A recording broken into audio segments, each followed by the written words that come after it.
नमस्कार मित्रों, मैं हूं योगेश चतुर्वेदी। जैसा कि मैंने पिछले वीडियो में आपको दो सदिशों का जो परिणामी सदिश होता है उस परिणामी सदिश का परिमाण और दिशा निकालना बताया था, और ये भी आपसे कहा था कि कुछ स्पेशल केसेस हैं जो मैं नेक्स्ट वीडियो में आपको बताऊंगा। तो आज हम वही विशेष स्थितियां लेकर आए हैं। एक बार आप देख लीजिए, हमारे पास जो दिशा निकालने का फॉर्मूला था वो ये है, या फिर डायरेक्ट हम इसका यूज करेंगे। ये अल्फा दिशा है, और परिणामी का जो परिमाण निकालने के लिए ये दो फॉर्मूले हैं, इसमें से हम किसी एक का यूज करेंगे। जहां ए और बी दो सदिश हैं और थीटा है इन दोनों के बीच का एंगल। तो पहला स्पेशल केस, यदि जो वेक्टर ए और वेक्टर बी हैं वो परस्पर समांतर हों, जैसे ये दिए, ये वेक्टर ए है और ये वेक्टर बी है, ये दोनों समांतर सदिश हैं, इनकी डायरेक्शन सेम है, तो फिर इन दोनों का परिणामी क्या होगा, उसकी दिशा क्या होगी। तो फिर आपने इन दोनों के बीच का एंगल पता करना है सबसे पहले। तो वेक्टर ए और वेक्टर बी दोनों पैरेलल हैं, इसलिए इनके बीच का एंगल हुआ 0। तो यदि इनके बीच का एंगल 0 है तो जिस फॉर्मूले से हमने परिणामी सदिश का परिमाण देखा था उसमें इसकी वैल्यू हम रखते हैं। तो A square plus B square plus 2ab cos theta होता है यहाँ। तो थीटा की वैल्यू कितनी आ गई, 0। कॉस 0 की वैल्यू होती है 1। तो 1 का जब आप 2ab में इंटू करेंगे तो 2ab आपका आ जाएगा। ये क्या हो गया, c is equal to A square plus B square plus 2ab। तो ये बन गया रूट में A square plus B square plus 2ab, मतलब a प्लस बी के होल स्क्वायर का फॉर्मूला। तो इस स्क्वायर से ये बाहर वाला रूट कैंसिल हो जाएगा, अंदर बचा क्या आपका a प्लस बी। इसका मतलब ये हुआ कि जो a और b का परिणामी सदिश आया उसका जो परिमाण होगा, जो मैग्नीट्यूड होगा, वो उन दोनों सदिशों के योग के बराबर होगा। देखिए व्यवहार में देखते हैं, ये दो सदिश हैं, दोनों पैरेलल हैं। अब इनका हमको चाहिए है योग, जोड़ना है, तो जोड़ दीजिए। ये लिखा हमने वेक्टर a, इसके आगे जोड़ दिया ये वेक्टर b। तो अब ये टोटल बन गया हमारा vector c a plus b। तो वेक्टर c कैसे बना, a और b को जोड़कर, ये a और b को ऐड करने से मिल गया हमको c। तो ये तो हो गया हमारा इस वेक्टर c का परिमाण, जिसको हम ऐसा भी लिख सकते हैं कि magnitude of vector c is equal to magnitude of vector a plus magnitude of vector b। ये सबसे मैक्सिमम, मतलब ये हम दो सदिशों को जोड़ रहे हैं तो अलग अलग एंगल पर रखकर उनको जोड़ने का प्रयास करें। कई सारी स्थितियां बन सकती हैं, लेकिन उन सभी स्थितियों में इससे ज्यादा वैल्यू हमको कभी नहीं मिलेगी। तो ये मैक्सिमम वैल्यू है किसी भी दो सदिशों का परिणामी ज्ञात करने पर। अब हमको चाहिए इस परिणामी सदिश की डायरेक्शन कहाँ होगी। ए की डायरेक्शन, बी की डायरेक्शन तो पैरेलल एक दूसरे के। अब सी की डायरेक्शन कहाँ होगी ये हमको देखना है। देखिए ये था हमारे पास फॉर्मूला, थीटा की वैल्यू कितनी है 0, हमने रखा उसमें b sine 0 plus a plus B cos 0। Sine 0 की वैल्यू क्या हुई 0, कॉस 0 की वैल्यू हुई 1, तो यहाँ बचा b। तो 0 अपॉन a प्लस बी, लेकिन 0 में किसी भी संख्या से भाग लगा दीजिए, 0 ही आता है। तो tan थीटा की वैल्यू आ गई हमारी, tan अल्फा की वैल्यू आ गई हमारी 0। तो tan में जो 0 वैल्यू होती है वो 0 डिग्री पर ही होती है, इसलिए अल्फा जो है उसकी वैल्यू कितनी जाएगी हमारी 0। अल्फा की वैल्यू 0 होने का क्या मतलब है, अल्फा थी हमारी उस परिणामी सदिश वेक्टर सी की डायरेक्शन, जो कि हमने वेक्टर ए से नापी थी। ए से कितना डिग्री कोण बनाते हुए सी हमारा जाएगा। तो अल्फा की वैल्यू 0 का मतलब ए से 0 डिग्री कोण बनाकर जाएगा। इसका मतलब जो ए की डायरेक्शन होगी वही सी की डायरेक्शन भी होगी। देखिए आप, यही है, ये सी की डायरेक्शन भी वही है जो ए की डायरेक्शन और बी की डायरेक्शन है। तो इस प्रकार इस फॉर्मूले से आपने कैसे यूज करना है ये सीख लिया। ये तो एक कंडीशन थी, देखिए लिखा भी हमने कि परिणामी सदिश सी की जो डायरेक्शन है वो ए तथा बी की दिशा में ही होगी। अब हम दूसरा केस लेते हैं, यदि ए और बी परस्पर लंबवत हों तो क्या होगा। देखिए यदि ए और बी लंबवत होंगे तो इनका बीच का एंगल 90 डिग्री होगा। तो इनको हम दो प्रकार से जोड़ सकते हैं, ये ए ये बी, ये बीच का एंगल 90। इस प्रकार जोड़ेंगे तो ये आया हमारा परिणामी सदिश वेक्टर C समांतर चतुर्भुज नियम से। और यदि हम इसको त्रिभुज नियम से जोड़ें तो ये है वेक्टर E, वेक्टर A, ये जोड़ दिया हमने यहाँ वेक्टर B, इनका परिणामी आ गया ये वेक्टर C। तो अब ये वाला C देख लो या ये वाला C, ये दोनों की वैल्यू तो सेम टू सेम रहने वाली है, तो इसी की वैल्यू हमको अब ज्ञात करनी है।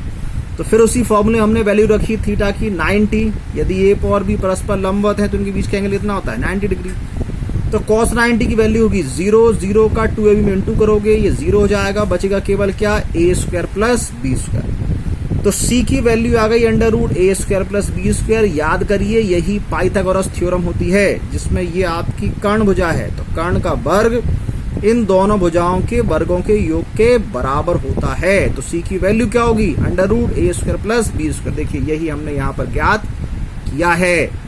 तो चाहे आप इसको पाइथागोरस प्रमेय समझ लें या परिणामी सदिश का परिमाण ज्ञात करने से आया हमारा आंसर, दोनों हमको ये बता रहे हैं कि ये चीज तो हम पहले से भी जानते थे, आज हमने उसको इस सदिश मेथड से सॉल्व करके देख लिया है। अब हम देखने वाले हैं कि इस केस में हम दिशा कैसे ज्ञात करेंगे। तो देखिए ये वही फॉर्मूला, थीटा की वैल्यू क्या लिखी है हमने यहाँ 90, साइन 90 की वैल्यू होती है 1, cos 90 की वैल्यू होती है 0, 1 का b में इंटू करेंगे b आ जाएगा, ये 0 हो जाएगा, तो क्या बचा b अपॉन a प्लस 0, 0 तो हट ही गया, तो b अपॉन a, ये tan अल्फा की वैल्यू आ गई है। तो अब अगर हमारे पास यहाँ b की वैल्यू है, a की वैल्यू है, यहाँ हम पुट करेंगे जिससे हमको अल्फा की वैल्यू ज्ञात हो जाएगी। तो ये अल्फा हो जाएगा उस वेक्टर a से बनने वाला एंगल, उस परिणामी सदिश वेक्टर C का। ये हमारा दूसरा केस हुआ। तीसरा केस देखें हम और अच्छे समझे इस चीज को। यदि हमने वेक्टर A और वेक्टर B परस्पर विपरीत लिए तो क्या होगा, देखिए इस प्रकार, जैसे ये वेक्टर A है और दूसरा है वेक्टर B अपोजिट डायरेक्शन में। अब इन दोनों को ऐड करना है, तो ये वेक्टर A यहां से आगे हम ऐड करते वेक्टर B को, लेकिन डायरेक्शन कैसी अपोजिट, यहां से हमको वापस पीछे चलना है। तो देखो ये पूरा है वेक्टर A, यहां से ये हम वापस चले गए, लौट कर कहां पर आ गए, ये वेक्टर भी यहाँ खत्म हुआ।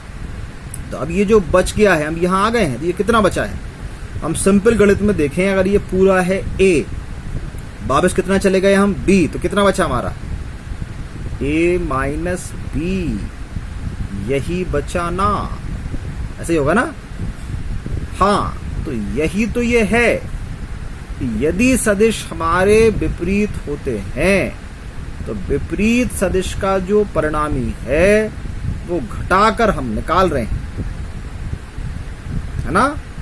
देखो ये वेक्टर A और वेक्टर B परस्पर विपरीत हों, रखो फॉर्मूले में, थीटा की वैल्यू कितनी है, विपरीत है तो 180, है ना, अपोजिट में 180 आती है, समांतर होंगे तो 0, विपरीत होंगे तो 180। तो अब cos 180 की वैल्यू आप यहाँ लिखेंगे तो cos 180 की वैल्यू कितनी आती है -1, 2ab में -1 के इंटू करोगे आप, माइनस का 2ab आ जाएगा, तो a square plus B square minus 2ab, ये बन गया a माइनस बी के होल स्क्वायर का फॉर्मूला, स्क्वायर से रूट कैंसिल हो गया। बताओ क्या आंसर है, a माइनस बी आ गया ना बराबर। तो ये मिनिमम वैल्यू, मतलब जब आपके सदिश विपरीत होंगे तो जो परिणामी आएगी उसकी वैल्यू मिनिमम होगी, और यदि सदिश आपके समांतर होंगे तो जो परिणामी आएगी वो वैल्यू मैक्सिमम है, बाकी सारी वैल्यूज इसके बीच में वेरी करेंगी। तो आप इसको ऐसा भी लिख सकते हैं और इसको मॉड करके भी दिखा सकते हैं।